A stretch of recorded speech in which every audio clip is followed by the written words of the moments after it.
Bom, vamos lá tentar agora então explicar um pouco acerca do que é o behaviorismo.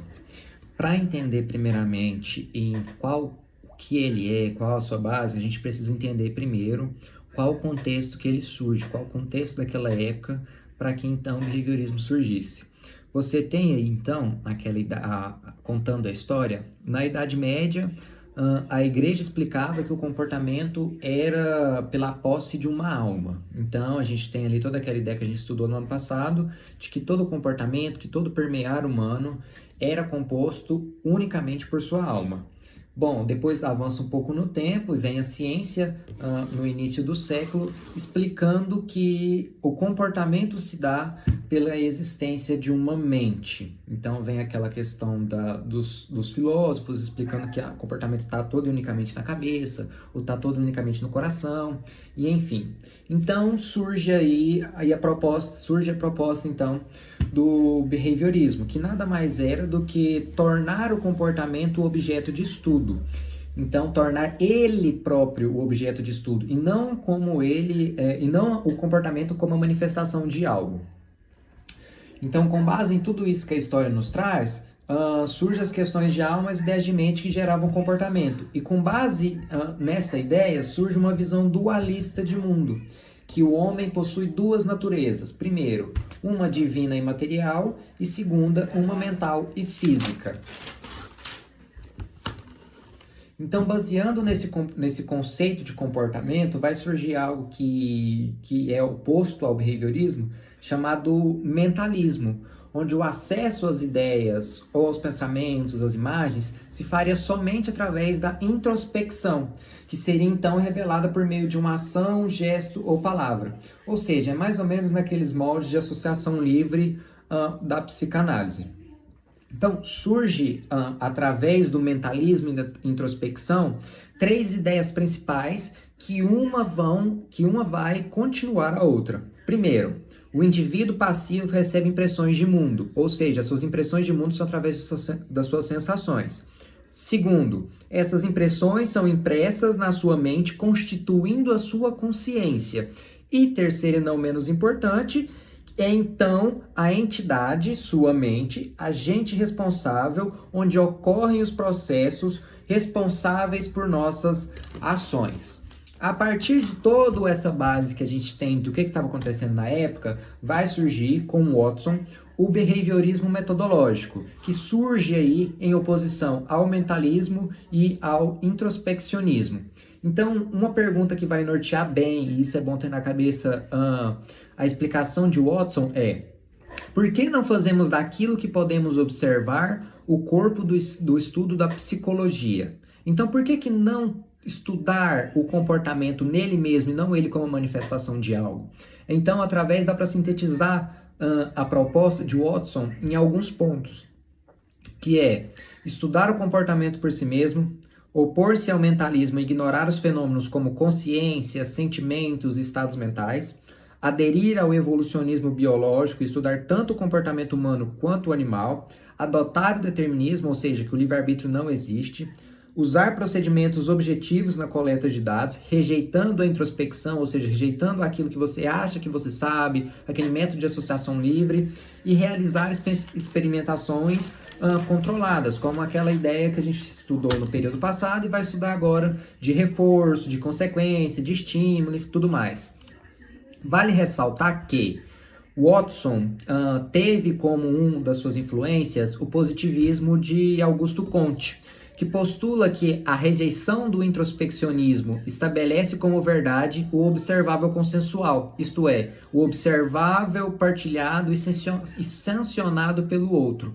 Ou seja, através do positivismo de Augusto Comte, vai nos dizer que o introspeccionismo ele não pode ser considerado, uma vez que ele só pertence somente a você e não há como verificar se isso é de fato verdade.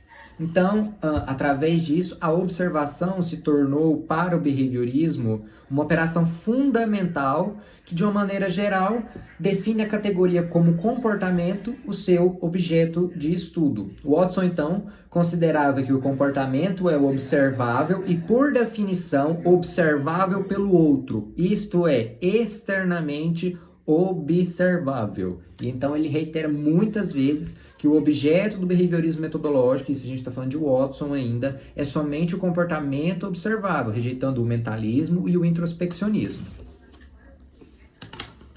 Então, novamente, sintetizando tudo que a gente falou até aqui agora, o behaviorismo metodológico foi proposto por Watson, é responsável pela psicologia SR, que é de estímulo-resposta, é um modelo casual e dualista, simples e mecanicista, e o indivíduo é autômato, que apenas reage ao ambiente. Então, ele tem o estímulo do ambiente e possui a resposta, que é o seu comportamento. Daí vai chegar o Skinner e vai postular que os estudos do evento interno incluem-se legitimamente dentro do campo de estudo da psicologia, de uma ciência do comportamento. E isso a gente vai falar mais para frente. Agora entrando no behaviorismo radical. Por que chama radical? Por duas questões. Ele nega radicalmente a existência de algo que escapa ao mundo físico, que não tenha uma existência identificável no espaço e no tempo. Ou seja, ele rejeita, ele nega radicalmente a mente, a consciência e a cognição, e radicalmente por aceitar todos os fenômenos comportamentais, ou seja, tudo aquilo, não somente estímulo-resposta, mas estímulos, respostas, consequências e tudo mais. E aqui cabe fazer um adendo. O behaviorismo metodológico não nega a existência da mente, mas nega-lhe status científico ao afirmar que não podemos estudá-la pela sua inacessibilidade. Já o radical nega, mas aceita estudar o comportamento interno. Isso a gente também vai falar mais para frente. Skinner, então, ele não vai separar o mundo interno do mundo externo. Para ele, é uma relação muito casual, muito simples, e ambas estão relacionadas uma à outra. Para ele, não existe comportamento sem a circunstância em que o ocorre. E não tem sentido falar em circunstâncias sem a especificação do comportamento que as circunstanciam. Ou seja, não dá apenas para nós falarmos de estímulo-resposta, porque o estímulo e resposta desencadeia um comportamento que, por sua vez, desencadeia uma consequência. Então, todas essas subjetividades, por assim se falar, são objetos de estudo dentro do behaviorismo radical. Então, ele busca estudar o comportamento humano a partir da interação entre o organismo e o ambiente, como uma unidade interativa, ou seja, um permeia o outro. Para o behaviorismo radical, então, vai existir tipos de relações entre o organismo e o ambiente, que é, primeiro, consequências seletivas, comportamentos respondentes ou reflexivos, e segundo, contextos que estabelecem a ocasião para o comportamento ser afetado por suas consequências, ou seja, comportamento operante. Essa questão de comportamento operante, reforço positivo, reforço radical, não vai cair na prova. Isso aqui é apenas um dos conceitos que o behaviorismo vai falar. E então, agora eu vou fazer, para não se perder muito, vou fazer meio que uma tabelinha, vou deixar aqui, as principais diferenças entre o metodológico e o radical. A gente tem primeiro, dentro do metodológico, um conceito dualista, ou seja, eu interno, ambiente externo. Dentro do radical, nós temos um conceito não dualista, ou seja, monista, ou seja, ambiente e comportamento são uma unidade interativa, ambos dependem, na verdade, um do outro. Então, dentro do behaviorismo metodológico, ele rejeita a introspecção porque objeto de estudo e método são os mesmos, ou seja, a mente, e ele rejeita isso. Agora, no radical, ele aceita a introspecção, mas ele rejeita a mente, e a gente vai falar isso mais para frente também. Dentro do metodológico, ele rejeita aquilo que não é observável, ou seja, aquelas subjetividades que acontecem dentro do ser é rejeitada no behaviorismo metodológico. Já no radical, ele vai aceitar esses eventos privados aos quais apenas o indivíduo tem acesso. E a gente vai falar também mais para frente lá dentro de realidade e pragmatismo. E o metodológico ele vai buscar relações casuais, enquanto o radical ele vai buscar relações funcionais. E então, entrando agora dentro da questão de realismo e pragmatismo. Primeira coisa, behaviorismo metodológico, modelo realista. Behaviorismo radical, modelo pragmático. Dentro do realismo, a gente vai então passar primeiro os conceitos de realismo e depois os conceitos de pragmatismo, para após isso a gente tentar entrelaçar as ideias das teorias behavioristas, bem como as suas diferenças. Dentro do realismo, o que ele vai postular? Há um mundo real fora do sujeito, ou seja, aquilo que me é externo e aquilo que me é interno. Esse mundo real dá origem a nossas experiências, logo pressupõe-se que exista um universo objetivo. Com isso, explicações misteriosas eram abandonadas. E aqui a gente pode fazer mais ou menos um link com aquilo que a psicanálise estuda. Existe ali dentro de mim, existe aquela ideia do id, do ego, dos modelos topográficos, onde no realismo isso não existe, onde no behaviorismo isso não existe, porque não é possível observar. Isso é algo muito mentalista, muito introspectivo, que o behaviorismo vai rejeitar veementemente. Então, o realismo, através disso, vai proporcionar uma descrição coerente de fatos observáveis, propondo, então, um universo como um mecanismo compreensível, ou seja, um mecanismo real, fora do sujeito. E então surge aí essa visão dualista dentro do realismo e que a gente já viu que também existe essa visão dualista dentro do behaviorismo metodológico. Existe, então, uma realidade objetiva, comum a todos, e a maneira como eu interpreto essa realidade é algo subjetivo. Como que eu vou, então, ter essa experienciação do meu mundo interno com o meu mundo externo? Através de dados sensoriais e da minha própria subjetividade. Para o realista, nossa aproximação da verdade é lenta e incerta, porque não podemos estudar o mundo objetivo diretamente.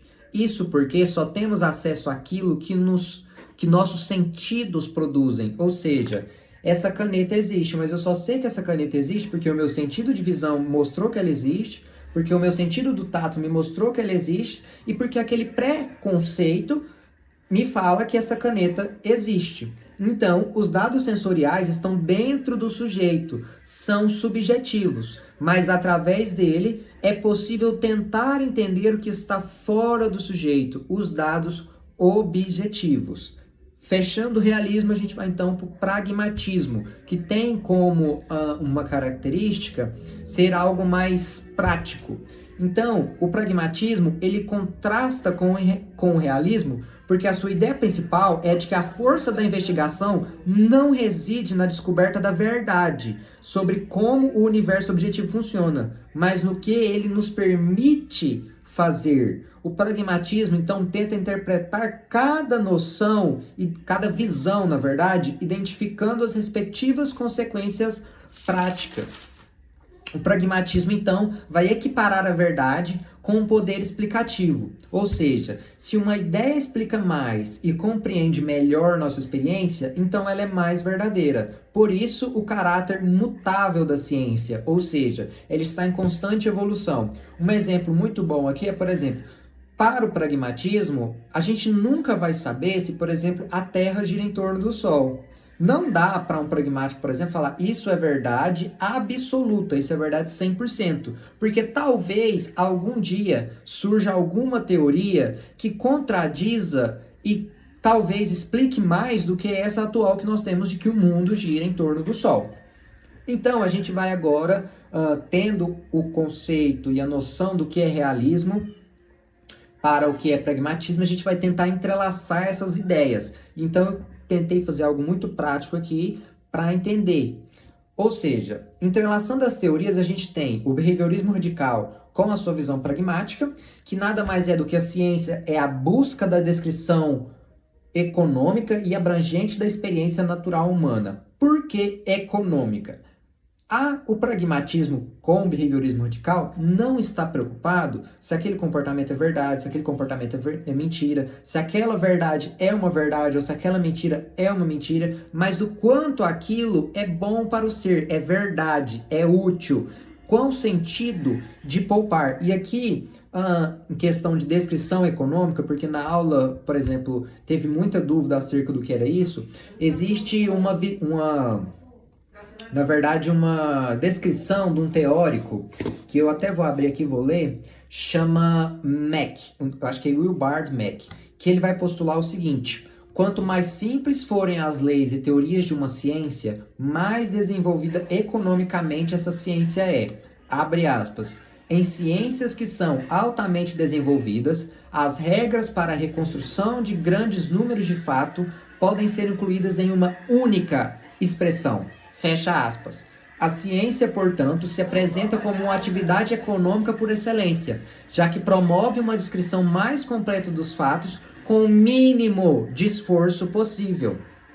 Ou seja, ela é mais explicativa a maneira de que ela me poupa mais tempo, a maneira de que ela me poupa esforço mental. E por que dentro do behaviorismo radical nós temos que optar pelo pragmatismo? Porque o realismo ele vai propor uma visão dualista de mundo. Já o pragmatismo ele não considera isso. Por exemplo, como que um pragmático vai considerar que eventos não naturais, ou seja, a mente, influencia em eventos naturais, que é o meu comportamento, sendo que eu não enxergo um mundo externo e um mundo interno. Ambos coexistem e ambos se dependem dentro do ser. Dentro do behaviorismo metodológico, então, a gente tem o realismo, que traz aí essa distinção entre mundo objetivo e mundo subjetivo. É uma ciência voltada para estudar o que está fora do sujeito. Então, o behaviorismo metodológico, ele rejeita a inferência sobre o mundo interior por não considerar científico. Então, ele tem aí seu foco em comportamentos públicos, ou seja, aquilo que é observável por mim e pelo outro. E ele ignora a consciência como uma parte do ser. Já o behaviorismo radical, ele não distingue o mundo objetivo e subjetivo. Ou seja, ele não faz uma distinção entre aquilo que existe dentro de mim e aquilo que existe fora de mim. Como eu disse anteriormente, ambos existem, ambos coexistem. Ele vai focar em conceitos e termos. Como a professora bem falou, para um behaviorista radical, a terminologia é algo de suma importância.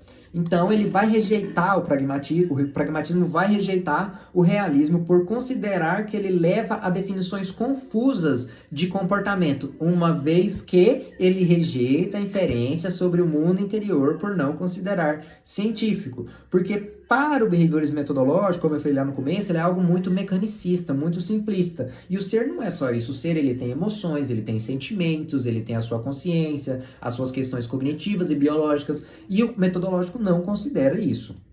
Então, o foco do radical vai ser em qual a maneira de descrever o comportamento é mais útil e econômica de acordo com aquilo que eu falei.